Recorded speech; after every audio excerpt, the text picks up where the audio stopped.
The S7 really was developed with a clean sheet of paper, and what we've set out to do is build the world's top performing sports car. It was about a 9-month period of time that we were actually able to build and design and get the whole car put together. Since then we've been through crash testing and certification and all emission issues and things that are involved, to where right around the first of the year here we'll start actually delivering them then to our franchise dealer body. The S7 actually starts from an architecture standpoint with a space frame chassis. It has a honeycomb reinforcement that's bonded to the actual chassis to give it a exceptional strength and lightweight. Its suspension layout has been optimized for ultimate performance, but also a lot of ride comfort. We went through months and months in the wind tunnel on a rolling plane in a 1/3 scale model.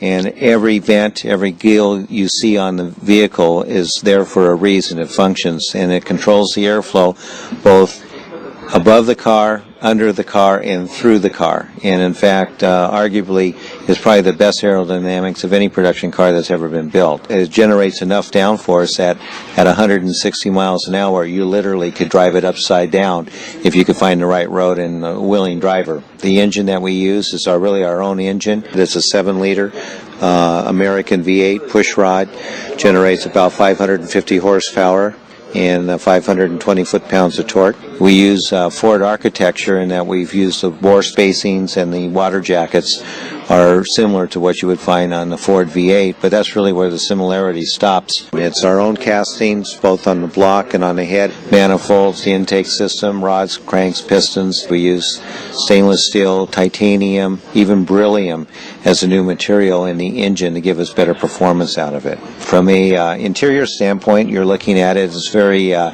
has all the latest in the creature comforts. It has power windows, door locks, the air conditioning, everything you would expect in a luxury car. The steering wheel does come off to make it easier to get in and out as well, and it also has up here a video camera for your rear view vision. In these kind of cars, one of the issues is always good visibility, and we've tried to incorporate that in the overall design. Once we get up in production, we're looking at probably on a worldwide basis of about 100 units a year over about a 4-year period of time. The cars will be obviously in very short supply. We're not looking at building a great number of them, and each car comes with its own serialization and should reach a collector car status really from the word go. Its price point at $395,000 puts it into a different league, so obviously you have to be able to afford that level of a car. But it's been from a professional athlete to either senior level or the top level of a major corporations or people that own their own business, to celebrities. But they've all really had the one thing in common, is that they like cars, and they want a car that obviously has a very expressive personality and obviously has some performance capabilities. When the S7 was planned, was it always planned as just a race car? Now you have a street version. Was that part of the original plan as well?